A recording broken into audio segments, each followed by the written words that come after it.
Bar association Bhinai व अखिल भारतीय संयुक्त अधिवक्ता मंच ने सामूहिक रूप से शुक्रवार को उपखंड अधिकारी भिनाई को देश के प्रधानमंत्री व प्रदेश के मुख्यमंत्री के नाम ज्ञापन देते हुए अधिवक्ता प्रोटेक्शन एक्ट लागू करने की मांग की है। मंच के प्रदेश सचिव मनोज आहूजा व बार एसोसिएशन भिनाई के अध्यक्ष शिव चरण चौधरी के नेतृत्व में ज्ञापन देते हुए अधिवक्ताओं ने कहा कि देश एवं प्रदेश में अधिवक्ताओं के साथ आए दिन अपहरण एवं मारपीट की घटनाएं घटित हो रही है, जिससे अधिवक्ताओं एवं उनके परिवार में भय एवं अनहोनी की आशंका व्याप्त हो चुकी है एवं कई अधिवक्ता मानसिक तनावग्रस्त होकर आत्महत्या की घटनाएं भी कर चुके हैं। इस असुरक्षा के माहौल में अधिवक्ता पीड़ित पक्षकारों की न्यायालय व अन्य संस्थाओं में निष्पक्ष पैरवी करने में कठिनाई महसूस कर रहे हैं। स्वतंत्र एवं निष्पक्ष पैरवी एवं पीड़ितों को न्याय एवं कानून व्यवस्था को सुचारू एवं सही संचालन के लिए अधिवक्ताओं को राज्य सरकारों द्वारा सुरक्षा एवं संरक्षण प्रदान किया जाना आवश्यक है। अधिवक्ता शिव कुमार जोशी ने कहा कि पूर्व में भी हमने संघर्ष करके अधिवक्ता सुरक्षा कानून लागू करवाया था, जो त्रुटिपूर्ण होने की वजह से मूर्त रूप नहीं ले सका। इसलिए हम माननीय प्रधानमंत्री जी व मुख्यमंत्री जी से मांग करते हैं कि वो जल्दी से जल्दी अधिवक्ता सुरक्षा कानून लागू करावें। एडवोकेट शिव चरण चौधरी ने कहा कि आपराधिक प्रवृत्ति के व्यक्तियों से अधिवक्ताओं को सुरक्षा दिलवाया जाना आवश्यक है।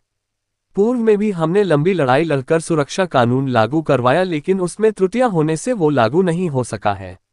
हम प्रधानमंत्री जी और मुख्यमंत्री जी से निवेदन करते हैं कि वो शीघ्र अतिशीघ्र सुरक्षा कानून लागू करवाएं।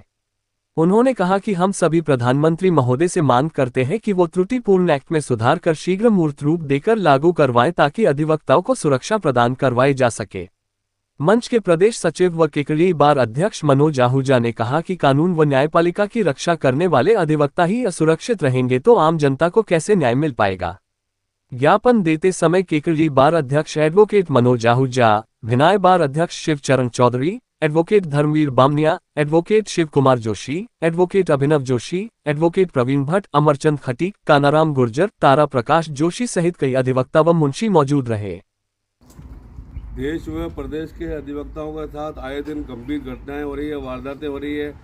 हालांकि अधिवक्ता का जो काम होता है वो क्रिमिनल्स की भी पैरवी करना होता है और दूसरे मामलों में पैरवी करना होता है। तो इस प्रकार से जब दूसरा पक्षकार है वो किसी न किसी रूप में अधिवक्ता को दबाने के लिए आए दिन उनके ऊपर हमले करता है, लेकिन सरकार द्वारा किसी भी प्रकार की सुरक्षा नहीं दी जा रही है। प्रदेश की कांग्रेस सरकार ने 2 साल पहले एडवोकेट प्रोटेक्शन एक्ट लागू भी कर दिया था, लेकिन वर्तमान सरकार ने आज दिन तक इसको इम्प्लीमेंट नहीं किया है और अटका के रखा हुआ है। जबकि माननीय मुख्यमंत्री भजनलाल शर्मा को, माननीय प्रधानमंत्री महोदय को हम कई बार ज्ञापन दे चुके हैं और निवेदन कर चुके हैं कि एडवोकेट प्रोटेक्शन एक्ट लागू करना सरकार की जिम्मेदारी है। सभी व्यक्तियों को जो सुरक्षा की जिम्मेदारी सरकार की होती है और ख़ास तौर पर जहाँ अधिवक्ताओं के ऊपर लगातार हमले हो रहे हैं, तो इन परिस्थितियों को देखकर एडवोकेट सुरक्षा कानून लागू किया जाना अत्यंत आवश्यक है। और मैं माननीय प्रधानमंत्री जी से, माननीय मुख्यमंत्री जी से पूछना चाहूँगा कि एडवोकेट सुरक्षा कानून लागू करने का कारण के नहीं करने का क्या कारण है, आपको क्या नुकसान हो रहा है? क्योंकि ऐसा तो है नहीं कि इसका कोई मिसयूज होगा। एडवोकेट सुरक्षा कानून यदि लागू होता है तो उसी वकील को उसका बेनिफिट मिलेगा जिसके साथ कोई आपराधिक घटना होगी। ये तो है नहीं कि इसका कोई दुरुपयोग हो सकता है। तो इस प्रकार की परिस्थितियाँ हमने सारी वर्णित करते हुए अभी आज उपखंड अधिकारी जी को ज्ञापन दिया है माननीय मुख्यमंत्री महोदय के नाम, माननीय प्रधानमंत्री महोदय के नाम कि शीघ्र अधिवक्ता सुरक्षा कानून लागू किया जाए और अधिवक्ताओं को सुरक्षा प्रदान की जाए। आज हम भिनाई के अभिभाषक परिषद के सभी अभिवक्तागण बीसीआर प्रत्याशी डॉक्टर मनोज आहूजा के नेतृत्व में राजस्थान में एडवोकेट प्रोटेक्शन एक्ट लागू करने के लिए माननीय उपखंड अधिकारी महोदय को ज्ञापन दिया है। साथ ही जो घटनाएं अधिवक्ताओं के साथ हो रही है उसके विरोध में हमने आज न्यायिक कार्य भी स्थगित रखा है और आज स्वेच्छा से हम सभी न्यायिक कार्य से विरत रहेंगे। एडवोकेट प्रोटेक्शन एक्ट को शीघ्र से शीघ्र लागू करने की मांग हम माननीय प्रधानमंत्री राष्ट्रपति से करते हैं ताकि अधिवक्ताओं को सुरक्षा प्रदान की जाए। मैं पुनः कहूँगा कि एडवोकेट अधिवक्ता एकता जिंदाबाद, वकील एकता जिंदाबाद, वकील एकता जिंदाबाद।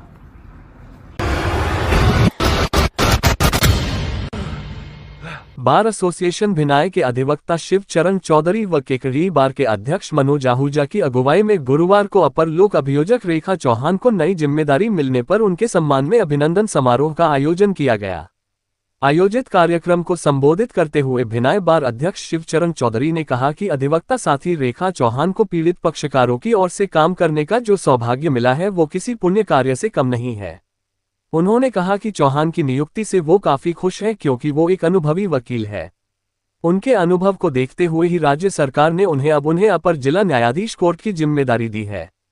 उन्होंने कहा कि चौहान की नियुक्ति से अभियोजन विभाग की कार्यप्रणाली में गुणात्मक सुधार होगा तथा फौजदारी से संबंधित मामलों में अभियोजन विभाग को ऊंचाइयां मिलने की भी पूर्ण संभावनाएं बन गई है। वहीं इस मौके पर चौधरी व आहूजा के नेतृत्व में नवनियुक्त लोक अभियोजक रेखा चौहान का बुके व साफा पहनाकर उनका अभिनंदन किया गया। इस मौके पर आहूजा ने समारोह को संबोधित करते हुए कहा कि हमें खुशी है कि हम सबकी अजीज व आदरणीय रेखा चौहान को सरकार की ओर से महत्वपूर्ण जिम्मेदारी दी गई है। वहीं इस मौके पर चौहान ने राज्य के मुख्यमंत्री भजन लाल शर्मा, कानून मंत्री, स्थानीय विधायक सहित अपने साथियों का आभार जताते हुए अपनी जिम्मेदारी को पूर्ण ईमानदारी व निष्ठा के साथ निभाते हुए पीड़ित को शीघ्र व सुलभ न्याय दिलवाने की बात कही। वहीं इस मौके पर भिनाय बार के पूर्व अध्यक्ष धर्मवीर बामनिया, भिनाय बार के संरक्षक एडवोकेट धर्मवीर बामनिया, एडवोकेट अभिनव जोशी सहित गुलाबपुरा के एडवोकेट सुरेश चंद्र दादीच सहित कई अधिवक्ता मौजूद रहे।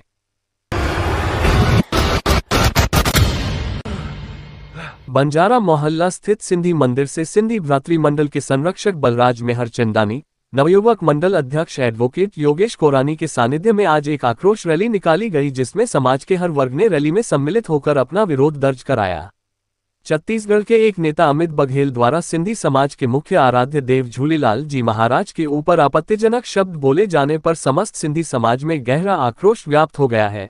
इसी संदर्भ में आज केकड़ी सिंधी समाज द्वारा एक विशाल आक्रोश रैली निकालकर उपखंड कार्यालय पहुंचकर अपना विरोध दर्ज कराया।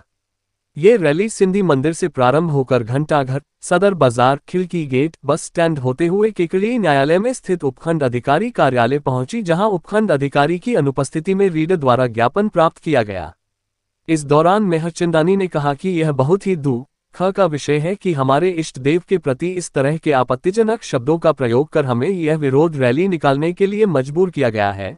वहीं एडवोकेट डॉक्टर मनोज आहूजा ने कहा कि सिंधी कौम एक शांत कौम है जो कभी अखंड भारत का एक हिस्सा हुआ करती थी। विभाजन के दौरान महज एक कपड़े की ड्रेस में यहां आकर अपनी मेहनत मशक्कत करके बहुत ही ऊंचा मुकाम हासिल किया है। इस शांत कौम के लिए नेता अमित बघेल ने हमारे सिंधी समाज के मुख्य आराध्य देव झूलेलाल जी के बारे में जो आपत्तिजनक टिप्पणियां की है उसकी हम पुरजोर निंदा करते हैं और माननीय राष्ट्रपति जी एवं प्रधानमंत्री जी से प्रार्थना करते हैं कि उक्त नेता को समाज में सौहार्द बिगाड़ने के आरोप में रासुका के अंदर गिरफ्तार कर समाज में एक अच्छा संदेश देना चाहिए और हम अपने इष्ट देव का अपमान किसी भी सूरत में सहन नहीं करेंगे। किसी भी नेता को किसी भी धर्म का अपमान करने का कोई दुस्साहस नहीं करना चाहिए। हमारा सिंधी समाज सभी के साथ रहते हुए सभी धर्मों का समान रूप से सम्मान करता है, लेकिन एक नेता द्वारा सिंधी समाज के इष्ट देव के प्रति इस तरह के आपत्तिजनक बोलों से आहत होकर से हमें सड़कों पर उतरकर विरोध प्रकट करना पड़ रहा है, जो कि एक चिंता का विषय है। इसमें सरकार को उचित कार्रवाई कर समाज को एक अच्छा संदेश देना चाहिए। जी आज ज्ञापन दिया है। आज आक्रोश रैली सिंधी समाज द्वारा अमित बघेल के खिलाफ, जिसने हमारे झूलेलाल के खिलाफ में गलत टिप्पणियां की है, तो उसको या तो सजा होनी चाहिए, फांसी होनी चाहिए। किसी के भी भगवान के प्रति इस तरह का अपशब्द बोलना, चाहे कोई भी समाज हो, सबके समाज एक ही है, सबके भगवान एक ही हैं, मगर उसने जो गलत टिप्पणी की है वो गलत है बिल्कुल। और हम इसकी भर्त्सना करते हैं और मांग करते हैं कि उसको सख्त से सख्त सजा दी जाए। हमारा सिंधी समाज कोई कमजोर नहीं है, मगर क्या है, हम अहिंसावादी है, हिंसावादी नहीं है। और हम वो बोलता है कि पाकिस्तानी सिंधी, पाकिस्तान तो हम छोड़ के आए धर्म के कारण। आज हम पूरा उस समय अखंड भारत था, उस समय पाकिस्तान नहीं था, और हम अखंड भारत छोड़ के हम हमारे धर्म के प्रति एक ही जोड़ी के कपड़ों में यहाँ पे आए हैं। और आज सिंधी समाज द्वारा पूरे भारत में हम कितना योगदान है भारत में हमारा सिंधियों का, इस बात को उसने ध्यान में नहीं रखा। हम कहते हैं कि उसको कड़ी से कड़ी और या तो माफी मांगे या सरकार से मांग करते हैं जो उसको फांसी की सजा दे। और जय हिंद, जय भारत। छत्तीसगढ़ के हिंदुवादी नेता अमित बघेल द्वारा विगत दिनों वहाँ पर कोई उनकी देवी की तस्वीर कोई टूटी हुई मिली थी, उसको लेकर के, देवी की तस्वीर को लेकर के ये कहा कि यहाँ पर ये झूलेलाल जी क्या मांगते हैं, यहाँ पर ये बीजेपी के नेता उनके लिए ये क्या मांगते हैं। इस प्रकार से जो गलत टिप्पणियां करके और की सच्ची लोकप्रियता हासिल करने के लिए भगवान के ऊपर गलत टिप्पणियां करी है। मैं छत्तीसगढ़ सरकार को और खासतौर पे माननीय प्रधानमंत्री महोदय को, राष्ट्रपति महोदय को निवेदन करना चाहता हूँ कि इस प्रकार से किसी भी व्यक्ति के खिलाफ गलत टिप्पणी के, किसी भी नेता के खिलाफ गलत टिप्पणी करके और सांप्रदायिक सौहार्द बिगाड़ने वाले नेताओं को न तो बोलने का अधिकार देना चाहिए, उनको रास्तों में गिरफ्तार करना चाहिए और उनके खिलाफ कठोर कानूनी कार्रवाई करनी चाहिए, क्योंकि इस प्रकार से जो व्यक्ति सांप्रदायिक सौहार्द बिगाड़ता है और खासतौर पर उन लोगों के लिए जिनका देशभक्ति में, जिनका देश के योगदान में बहुत महत्वपूर्ण योगदान है। अखंड भारत के हम निवासी हैं। सिंधु सभ्यता जो सबसे पुरानी सभ्यता मानी जाती है, जिसकी कोई सनातन धर्म के रूप में माना जाता है, हम वो सनातन धर्म के लोग हैं जहाँ पर जो एक वस्त्र पहन करके, जोड़ी पहन करके आए। आज हमने यहाँ पे अपने मेहनत से मजदूरी करके और आज अपना एक मुकाम हासिल किया है। आज भी हम न्यायपूर्ण व्यवस्था को चला रहे हैं, शांतिपूर्ण जीवन जी रहे हैं, सबको साथ लेकर के चल रहे हैं।